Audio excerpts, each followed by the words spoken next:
Ну что, Acer Nitro 16 AI AMD. Вот так вот такое замудренное название. Вообще, на самом-то деле, вот это вот очень интересная модель именно Acer Nitro, который больше я бы отнес бы каким-то начальным версиям Predator. Я вам объясню почему, да. То есть давайте начнем с дизайна. Металлическая крышечка. Вот такая вот, да, вот просто действительно красиво. С учетом того, что здесь внутри, вот у меня, да, там есть Predator, там 4060. Здесь у нас внутри стоит видеокарта RTX, GeForce RTX 5070. У нас теперь многоцветная, то есть у меня был Predator, вот я тоже делал обзор, да, там была одноцветная подсветочка. А здесь у нас уже полный RGB на клавиатуру. И это уже ближе, допустим, к тому же самому какому-то начальному уровню Predator. Здесь AMD Ryzen 9, вот эти вот AI, которые 365 процессор с 50 тераоп с производительностью в искусственном интеллекте. И действительно там можно и с камерой работать, и Purified Voice, Purified Cam, да, там есть, то есть для Purified View он называется, для того, чтобы обрабатывать через вот этот вот блок искусственного интеллекта, там, замыливать фон, очищать голос, это все очень-очень классно. Но для меня очень стало интересным решение с новым охлаждением. 4 входящих у нас зоны входящего воздуха холодного, 4 исходящих, плюс там есть инновационные трубки, которые работают параллельно. Ну, в общем-то, говорить можно много, но в результате тестов, именно в результате игровых тестов, у нас температура процессора была в среднем там 76, в среднем 76 градусов, что для мобильных решений это достаточно хороший вариант. И до 80 градусов на видеокарте. Это тоже абсолютно нормальный вариант для мобильных систем. Для тех, кто знает, тот знает. Теперь по экрану. 500 нит яркость. Это у нас 2К экран, не совсем 2К, 2560 на 1600. Это WXGA экран, 16 на 10 соотношение сторон, с покрытием sRGB 100%. Ну, 500 нит, это действительно ярко. Для ноутбука, перед которым ты сидишь рядышком, это прям очень ярко. И экранчик еще и 180 герцовый. При том, что в данном модельном ряде мы увидим и 5070, и 5070 Ti, я думаю, даже что-то получится, с учетом того, что это нитро, да, что возможно получится 50-50 увидеть там когда-нибудь или 50-60. Я не буду вам ничего заявлять, что где будет появляться, это уже вопрос такой. По характеристикам, давайте, порты USB 3.2 обыкновенные, да, которые у нас здесь есть. Все самое интересное сзади. У нас здесь вот, пожалуйста, смотрите, есть HDMI-чик, есть у нас 2 USB Type-C-шечки 3.2 тоже с поддержкой дисплей-порта можно делать. У нас многомониторный режим. И есть у нас тут, пожалуйста, еще один USB, картридер LAN RJ45 на 2,5 гигабит. Есть выход или вход под гарнитуру с 3,5. В целом ноутбук мне действительно понравился. Я вам скажу так, что его можно использовать не только для игр, можно использовать для творчества. Ну, смотрите, Live Art. Да, вы можете делать там различные стикеры, делать различные приколы. Там есть Acer Assist. Все это в 3D, все отлично. И NitroSense, который здесь есть, позволяет полностью управлять вашим ноутбуком. По, допустим, тому же самому тач-интерфейсу, тачпаду, он не настолько большой, как хотелось бы. То есть в предаторах он больше, здесь он чуть меньше моей ладони и не является каким-то супер универсальным решением. Wi-Fi радует, до 1,5, до 1,7 гигабит тягает на 5 ГГц, а вот в 2,4, я вам скажу, есть некоторая интерференция, которая у нас сочетается с USB-портами в том плане, что 2,4 донглы на мышке начинают тормозить. Но это уже старый Wi-Fi, модуль таким образом здесь устроили, и это вот выдает его уже, скажем так, бюджетность, потому что есть какие-то нюансы, на которые компания Acer должна была пойти в своих решениях. В целом, скажу вам так, сейчас переходим и тестируем. Что мы тестируем? Тестируем основные какие-то моменты 3D Mark и поиграем в 5 моих любимых игрушек, а потом сделаем выводы. Да, кстати, в комплекте еще у нас есть вот такой вот блок питания. А ну, насколько он ватт? Лисичка, можешь прочитать? Старость не в радость, молодость гадость. А ну-ка, давай. Acer, ну напишите крупнее, пишите большими цифрами. 16, нет, 230. Нет, так это 230 вольт или что? Мне ватты нужны, Короче, 19,5 вольтовый блок питания, а сколько? 11 ампер, да? Да. 11 ампер. Ну, в принципе, я вам скажу, тоже ожидаемо. Мегаблока питания на 350, на 400 ватт мы здесь не увидим, хотя и он не тяжелый. Кстати, сам по себе, ну, очень даже не тяжелый. 2 терабайтных SSD в моей конкретно версии стоит на PCI Express 4 X4.0. В общем, интересный вариант. Переходим, тестируем.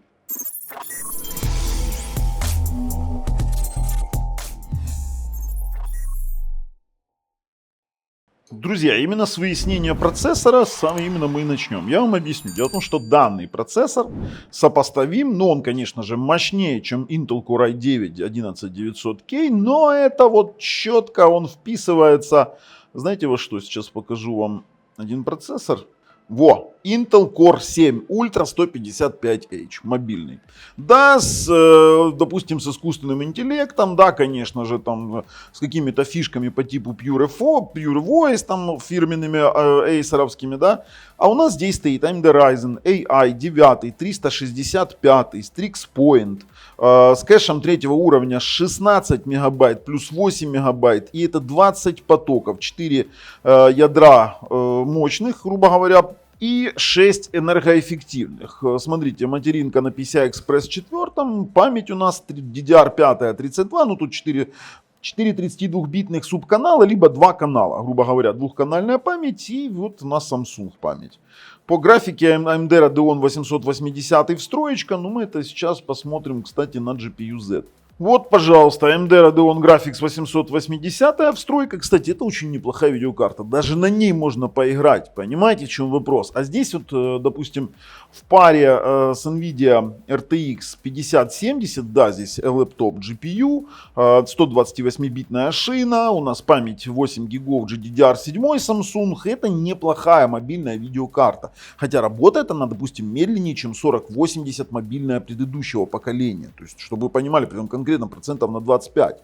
Но при этом она перспективная, драйвера будут улучшаться, все это будет убыстряться, и в конечном итоге она примерно сравняется с 4080 предыдущего поколения где-то там за годик, за полтора. Это вполне возможно.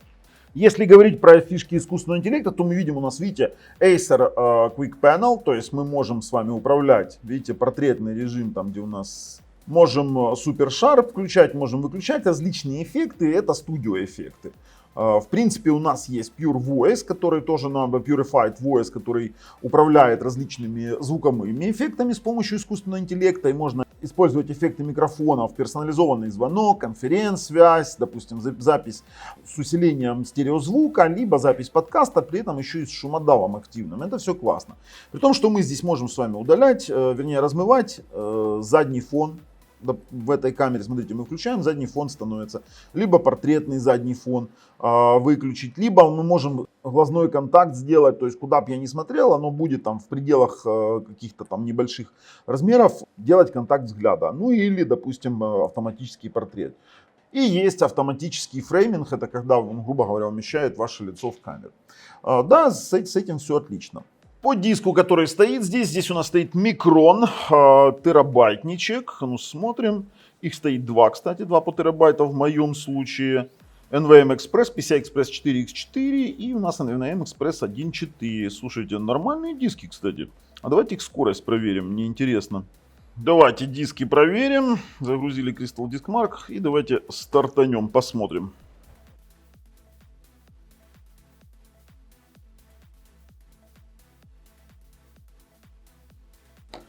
Прям интересно, смотрите. 6987 это фактически такие максимальные показатели для PCI Express 4X4. Неплохо, неплохие SSD-шники.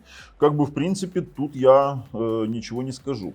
Да и по тестам, если смотреть. Смотрите, TimeSpy Extreme, который у нас для 4К по факту, да, он у нас показывает среднюю оценку 6327, наша оценка 6133. И в принципе, смотрите, на Battlefield у нас будет 120 плюс К, нас волнует, кстати, 2К. У нас-то экранчик 2К.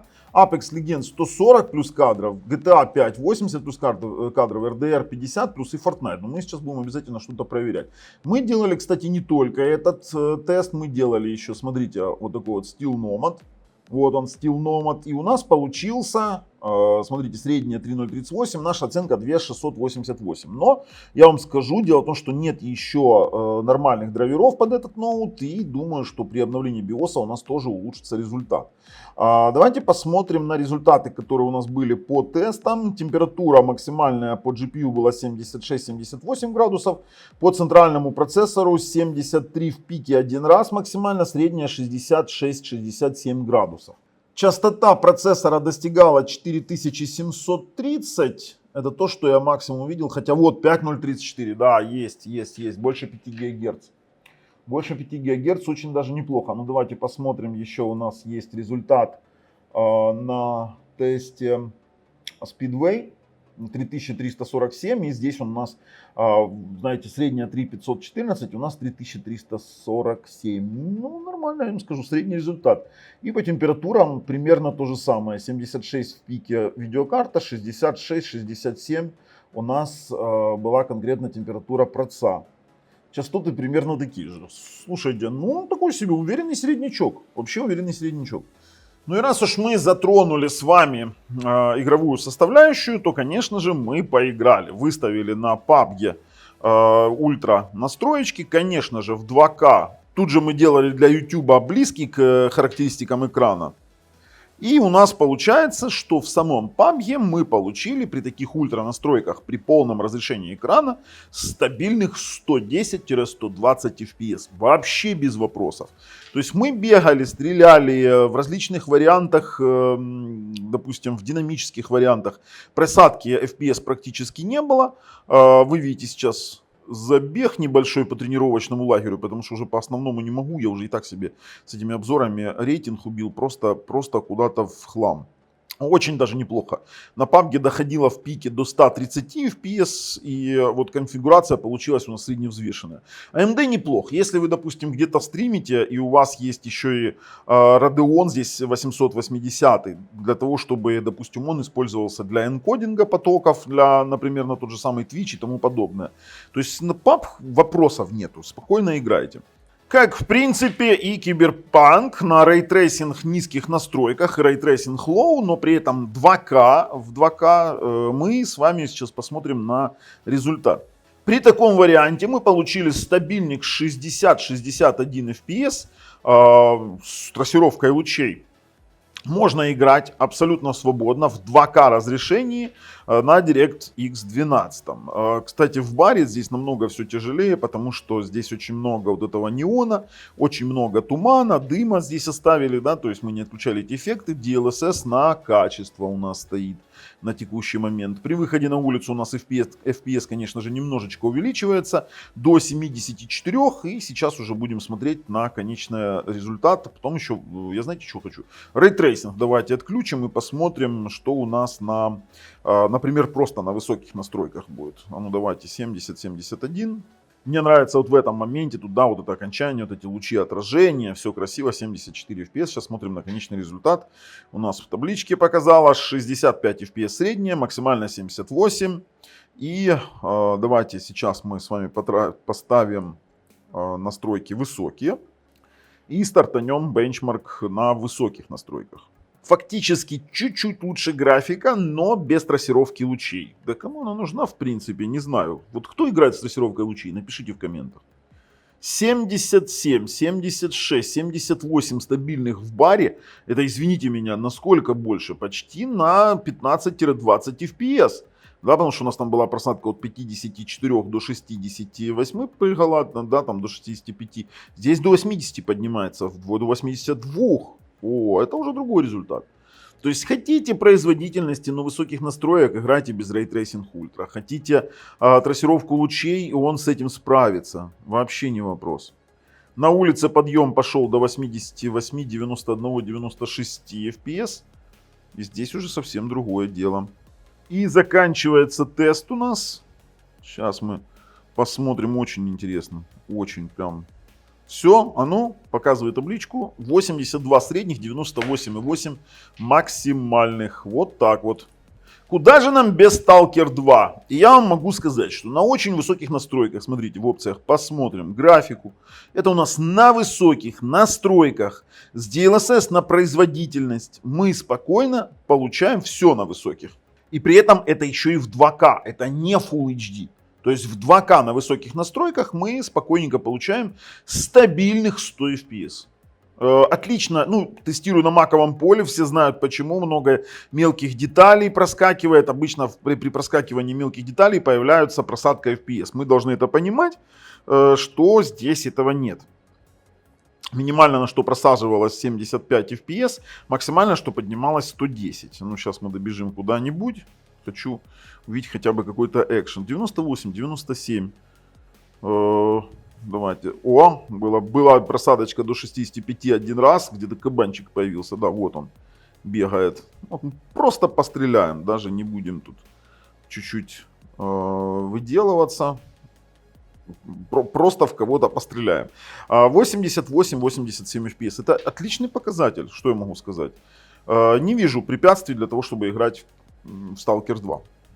Новый Doom, ля-ля-ля, обожаю эту игру, но тут, знаете в чем, мы начали с того, чтобы протестировать 4К. Я вам объясню, я подключил к нему внешний монитор и начал играть сразу в 4К. Было просто вот спортивно интересно, сколько он вытянет именно 4К. Стабильных 30 FPS в 4К я получил. Но меня не устраивает 4К, в принципе Doom мега динамичная игра, и чем больше FPS здесь, тем лучше, да, особенно если брать там какие-то, ну, супер забеги, да, вам нужно получить максимальный FPS. Поэтому мы приняли решение снизить до 1080p, то есть у нас здесь есть даже просадка до 28-33, но это 4К, ребят, даже ничего не думаем.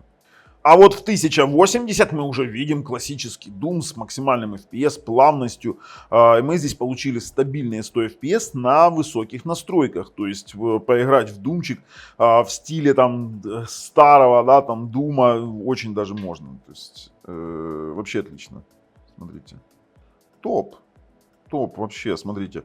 107, 105 FPS. Нормально. Играем, играбельно. Ну и игровые возможности я закончил тестированием своей любимой игры. Без нее я никуда ничего не тестирую. Это Horizon Zero Dawn. Я сейчас выставлю здесь, смотрите, у нас на NVIDIA DLSS Ultra, на качестве, на ультра настройках на 2К мы получаем стабильных 100 FPS. Вообще не вопрос. Давайте пропустим. Давайте, побежали. 99, 100. Играть не переиграть. Кстати, здесь можно играть в любые тайтлы с PlayStation 5 без задержек, вообще с хорошим максимальным FPS.